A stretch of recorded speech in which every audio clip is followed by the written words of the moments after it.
One thing I've been trying to keep up with over the last few months, having done an original video on it earlier this year, is something about Indycar's charter system and what that might mean for the series.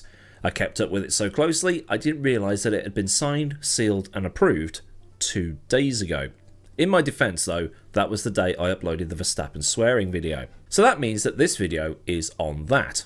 Dug myself out of that hole quite well, if I do say so myself, but it appears that this was all sorted on Monday, with most articles accompanying it also on Monday, and then some came out yesterday, which plays right into my hands because then I can read those articles, understand what's going on, form an opinion, and then pass the savings on to you, which is pretty much how I've always done these sorts of videos. And in a way, I'm enjoying these videos more than the storytime stuff at the minute, not just because these videos are giving me a better return. Also, this is going to be a proper full-on podcast, put me on in the background type of video because my asthma has kicked off something rotten today, so I'll just slowly get myself through this. But apparently most of you listen rather than watch anyway, so for a lot of you that's not really much of an issue.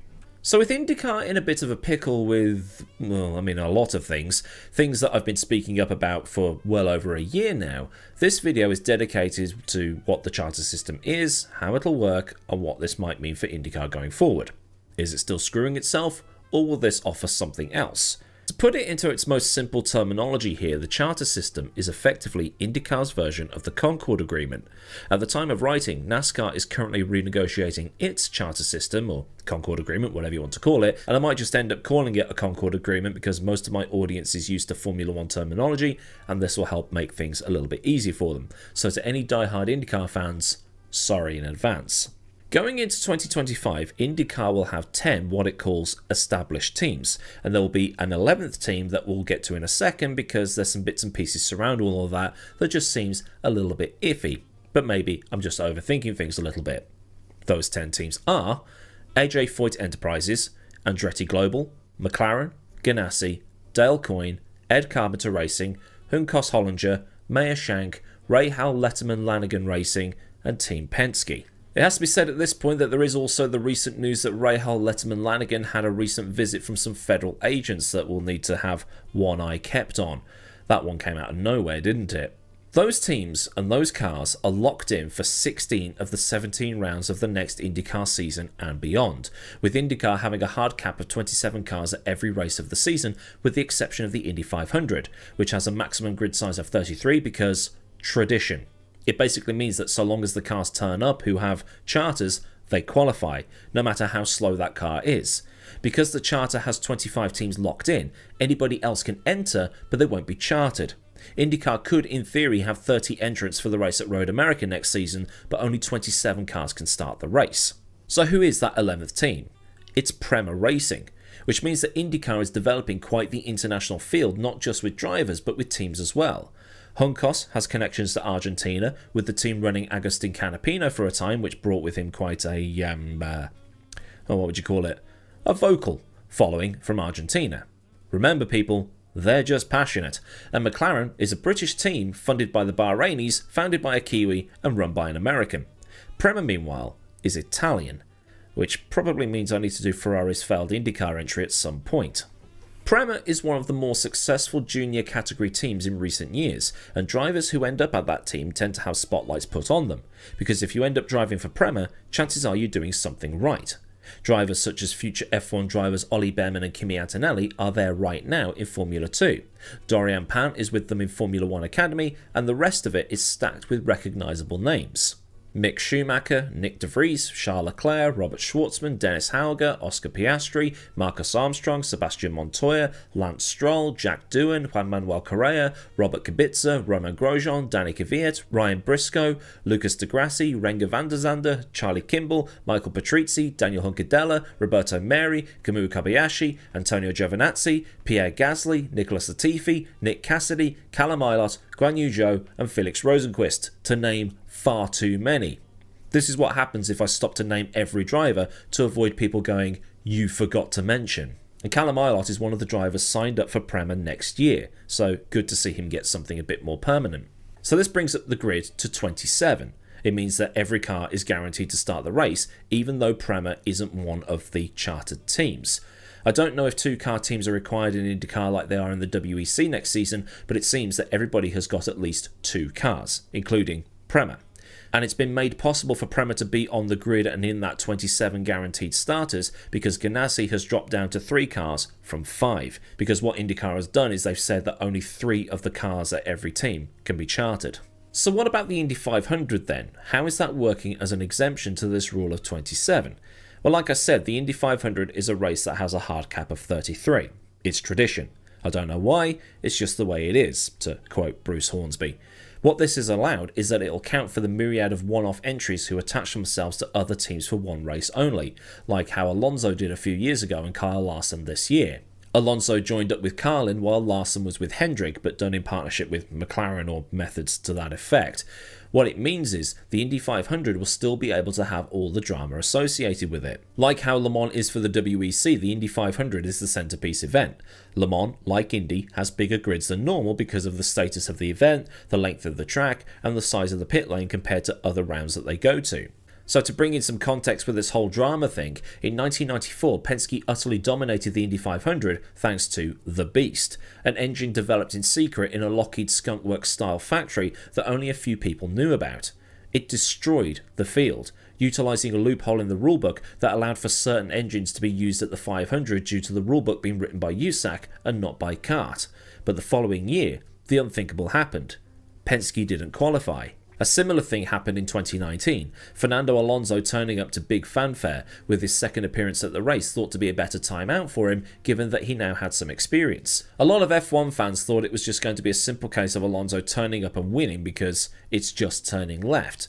But there was a multitude of catastrophes in the organisation of the team, the car being painted the wrong colour being the main one, and they lost valuable testing time at Texas because they hadn't got a steering wheel. But these are things that have been covered at length in a dedicated storytime video on the subject. Long story short, Alonso didn't qualify. A 2-time Formula 1 champion, a Monaco Grand Prix winner and a 2-time Le Mans winner did not qualify for the 500. His spot on the grid was taken by a Juncos car driven by Kyle Kaiser that had seen the major sponsors pull out. So what the exemption means is the one-off drivers, the have-a-go heroes, those who are helping to bump up the grid sizes will get a fair go at the Indy 500. It means that there's no 25/8 Rule 2.0, the controversial rule that Tony George implemented for the 1996 Indy 500 that meant that the top 25 cars in the Indy Racing League standings were guaranteed a spot on the grid. Any kart teams that wanted into the race would have to scrap for the remaining 8 slots, which would have meant that Penske might not make the grid, Ganassi might not make the grid, Forsyth might not make the grid, and any of the other big teams. So they went to Michigan and had the big F you race instead. The American open wheel racing civil war was a waste of time, because IndyCar is now like kart was just before that split. You know, international drivers, road courses, that kind of thing. Tony George didn't win the war. Penske did, about 15 years after that war ended. So that's a good thing. The Indy 500 keeps some of its drama, it keeps its traditions, the things that it loves, and it means that the cars are going to get onto the grid on merit and not because they've become part of some sort of winner stays on contract signing. So while we're here, we'll look at the bad. Prema, despite accepting that it can't be part of this charter because it's a new team on the block, even if Prema's racing record elsewhere speaks volumes of the sort of team that they are, will not be able to take advantage of something called the Leaders' Circle prize money pot, a $1 million pot, or it might be a $2 million pot next year, that is divvied out to the top 22 entries in the IndyCar Championship. While Prema could end up in that top 22, they won't get a single penny as a reward. Which is nothing out of the ordinary. In Formula 1, new teams don't get Constructors' Prize money in their first season, something that Haas didn't get in 2016. They get something to tide them over until the following season, but they don't get anything massive. In the second season, they'll be eligible. But word on the street is that Prema, assuming that it sticks around long enough, won't be allowed to become a chartered team until 2031. Now who's operating a closed shop? But from what I've read, the payout down that lower end doesn't really mean much budget-wise. It's nothing a pay driver can't cover. Plus, Prema would have already been aware of this, which is something the "but what about Prema" comments online haven't realised. But that doesn't mean others will be looking at it and going, well, we were interested in joining IndyCar, but not now. If Prema wanted to, it could opt to buy a charter from another team who might be looking to downsize or something, but that means nothing if the other teams don't want to sell it, especially if it's a 3-car operation, because then they still have 3 cars guaranteed to start, except for the 500 obviously. Now, I don't claim to know every in and out of all of this, and I'm going to go out on a limb that a fair amount of all of this is kept complex and opaque, so various individuals at Indycar can plead the fifth whenever they're asked about them. There's not much we know about the Concord Agreement beyond certain headlines that the teams and the commercial rights holders want us to know, but one commenter online has highlighted a passage from Racer that does seem like it can have multiple meanings.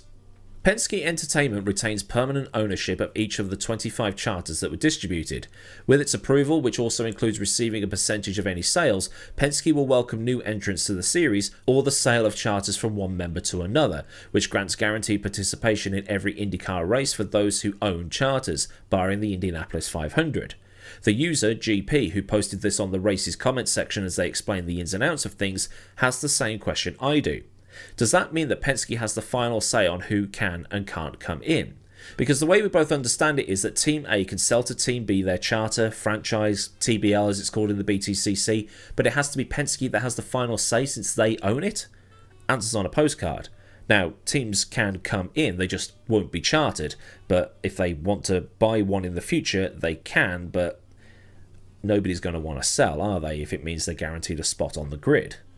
It needs making clear that new teams can enter the series. Like I said earlier, there could be 30 entrants for an event, but only 27 can start. Those remaining 5 entries just won't be chartered, so 3 of them will be turning up and not qualifying, which means you effectively have what you had in Formula 1 in the late 80s and early 90s. Teams going home with their sponsors effectively wasting money.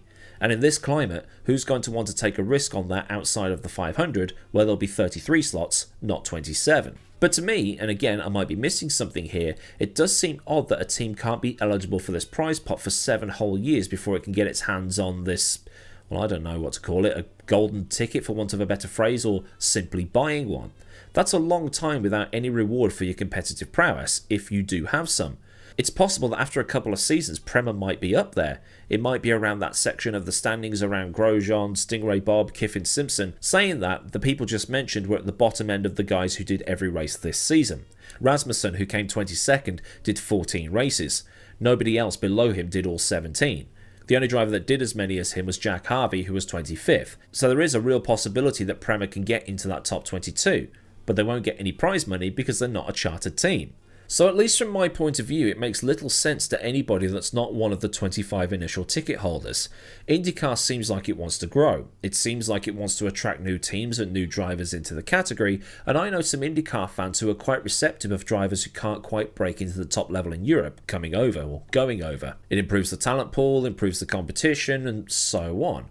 But if you're telling potential new teams you can come in but you won't get access to this prize pot, it's going to make them wonder what the hell they're going to be doing if there's no reward for them at the end of the season if they do better than the established teams. I'm sure there's other prize pots across the races and there's going to be the big prize pot for the Indy 500, but it's not exactly going to make things enticing for any new teams coming in, because they'll look at the situation and go, well, they're all guaranteed to make the grid as it stands, and if Prema does become a chartered team, then there'll be 27 charters on the grid.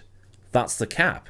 It will then be literally impossible for anybody else to qualify for a race. They've got to close shop at that point. And this is something I've been critical of IndyCar for a long time now. They don't do much in the way of advertising for their races and they wonder why the TV ratings are down. They want to expand the sport and bring in new people, but at the same time, they set up their own version of a closed shop and still make everything revolve around the 500 and the other races just being there as, well, filler. St. Petersburg had pretty decent attendance this year and so did Iowa, I think it was. But IndyCar still carries that thing of the 500 first, cling on to the legends of Andretti, Foyt, Unser and those guys, and get stuck in a time bubble. Formula 1, as much as older fans don't like it, is actively chasing the younger fan base. They've got F1 kids, they've got Drive to Survive, they've got things like that. IndyCar could learn a lot from it. And that's not me saying F1 superior, IndyCar bad. There's an awful lot I can criticise Formula 1 for in the same way I can praise some of the stuff that it's doing. Formula 1, for better or worse, is looking towards the future. IndyCar seems to just be chasing the 90s. There's a Bare Naked Ladies lyric from the song Shoebox. You're so 1990 and it's 1994. That's basically IndyCar, except they're so 1990 and it's 2024. It also doesn't help matters when your chassis is getting on for 14 years old and you have the CEO trying to bury one of the more popular drivers on the grid, as if appearing on billboards is an indication of how popular somebody is. IndyCar is a great series. It's fun to watch. It's got some great characters, and Scott McLaughlin is one of my favourite drivers right now. IndyCar has recently signed a new $25 million TV deal with Fox Sports that's going to mean that IndyCar will be on one channel, which is a step in the right direction. But it's been reported that this new deal doesn't have anything to do with the charter system. But IndyCar has said that this offers protection and stability. With the current field size, it does nothing, really. If they get more than 27 entrants, that's when things open up. But then it starts offering questions like, if there's 30 entries and Colton Herta smashes it up in qualifying so he doesn't set a time, does he still start at the expense of a car that isn't chartered? If so, then that's BS. He crashed. Womp womp, better luck next race. It's great if you're an established team as it rewards your loyalty and contribution, but for other teams like Prema who have admitted and accepted they won't get anything, it's going to stifle anybody else that will have wanted in until now. What this value to the teams that it's supposed to generate is nobody will know for some time. But now you've got 25 cars locked in and guaranteed to qualify. It's going to be a long time before the longer term effects of this start to show themselves. What then if Prema does get chartered in 2031? That's 27 cars locked in, and there's no point in others joining because the grid's full. It makes the sport begin to feel like an old boys club, the same sort of thing that IndyCar has accused F1 of being for not allowing Andretti in. The difference is, Prema has been allowed onto the grid. I can only hope that I and a lot of the people on the IndyCar posts end up being wrong with this. So then, a look at the new IndyCar charter system and what that means for the sport moving forwards. What do you think of it all? Does this make sense, or is it another way of consolidating the wealth inside the top teams? Let me know down in the comments and get a discussion going. And if you like the video, do give it a thumbs up so I know I did a good job. And for more stuff like this, get subscribed and also get that bell on too, so you never miss out on anything else to do around here. Massive thanks as ever go out to the fine folk at Patreon that continue to support me at a more personal level. And if you want to help with keeping the lights on around here, there's a link to Patreon in the description, along with links to Discord, socials, affiliates and other bits and pieces you might want or need to know. There's also super thanks if you want to just buy me a coffee, and there's also memberships if you want to do Patreon without doing Patreon. So until next time, I've been Millward. Have a great day wherever you are, and goodbye.